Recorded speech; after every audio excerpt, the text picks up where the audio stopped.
Friends, मैं प्रियंका। नमस्कार। Financial adviser and motivational speaker. आज का मेरा टॉपिक है भारत की एजुकेशन सिस्टम पे। शिक्षा तो सबके ज़िंदगी से रूबरू हुई है, शिक्षा के बारे में तो सबको पता है। आज इसी टॉपिक के बारे में मैं अपना विचार रखना चाह रही हूँ। मैं भारत की साक्षरता परसेंटेज की बात कर रही हूँ। मैं भारत की उस एजुकेशन सिस्टम के बारे में बात कर रही हूँ जिसमें बहुत सारी त्रुटियां हैं। जी हाँ दोस्तों, भारत बाकी देशों के मुकाबले में साक्षरता परसेंटेज में काफ़ी कम है। रूस और इंग्लैंड जैसे देशों में तो 100% साक्षरता है। यूएसए और जर्मनी में भी 90 to 100% साक्षरता है, पर इंडिया इन देशों से काफ़ी कम है। और यहाँ पे कम होने की बहुत सारे कारण हैं। सबसे पहले यहाँ पहले स्कूल गांव शहर के हर इलाके कस्बे गांव में स्कूल नहीं होते थे। स्कूल कॉलेज की बहुत ही कमियाँ थी, तो सरकार ने इस पर ध्यान दिया और बहुत से कॉलेज और स्कूलों का निर्माण कराया।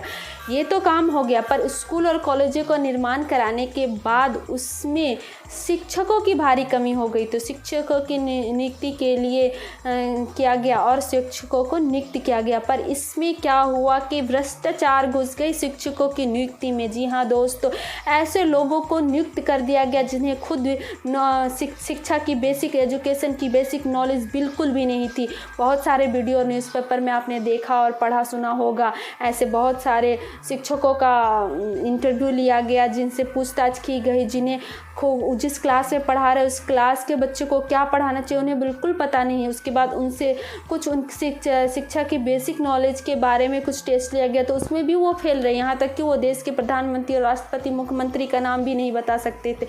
ऐसे लोगों को शिक्षक के पद पे नियुक्त किया गया। ये तो बहुत भारी त्रुटि है, जिसे खुद ही जो शिक्षित नहीं है वो हमारे बच्चे को शिक्षित कैसे करेगा? वो हमारे बच्चे के सुनहरे भविष्य का निर्माण कैसे करेगा? तो इस बिल्कुल फेल है। खुद ही अपने लाइफ में फेल है तो वो दूसरे लाइफ को कैसे संवारेगा?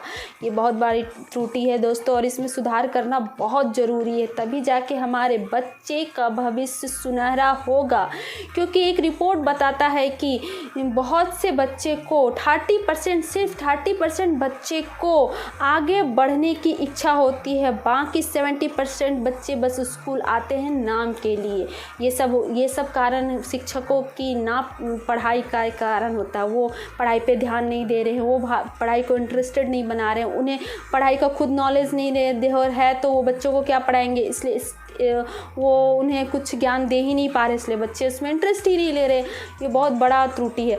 दूसरा त्रुटि है हमारे एजुकेशन में आरक्षण।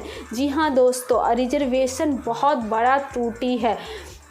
इस त्रुटि में क्या है, कुछ वर्ग को जो सम्मान वर्ग आते हैं उन्हें 90%, यहाँ तक कि 95% वाले लोगों को वो स्थान नहीं मिलता है जो आरक्षित वर्ग को मिलता है। आरक्षित वर्ग 40% मार्क्स लाते हैं और उस स्थान को पा लेते हैं जिस पर हक एक 95% वाले लाने वाले स्टूडेंट का था। जी हाँ दोस्तों, वो 95% लाने वाला स्टूडेंट उस पद से वंचित हो जाता है और जिसका हक नहीं रहता वो हक ले लेता।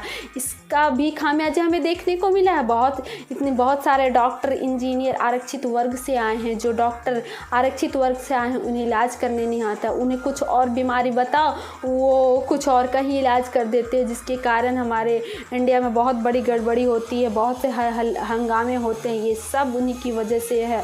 और अच्छे मोटे तनख्वाह भी उठा लेते हैं, उन्हें कोई फ़र्क नहीं पड़ता है कौन मर रहा है कौन जी रहा है, किसे कौन सी तकलीफ है। उन्हें बस अपने जो महीने के वेतन आते हैं उनसे मतलब होती है।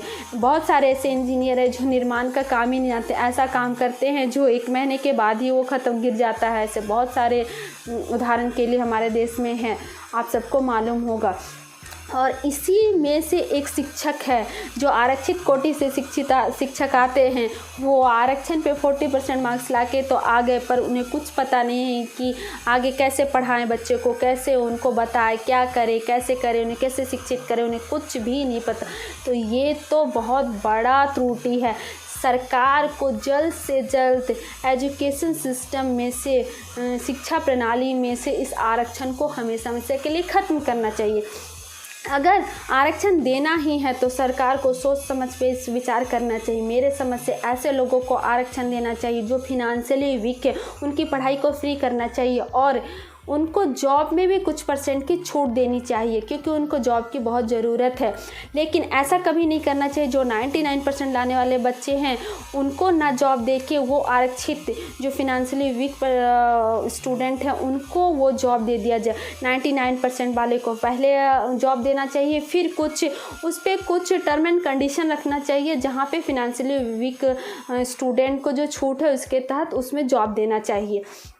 तो ये मेरे हिसाब से सही रहेगा।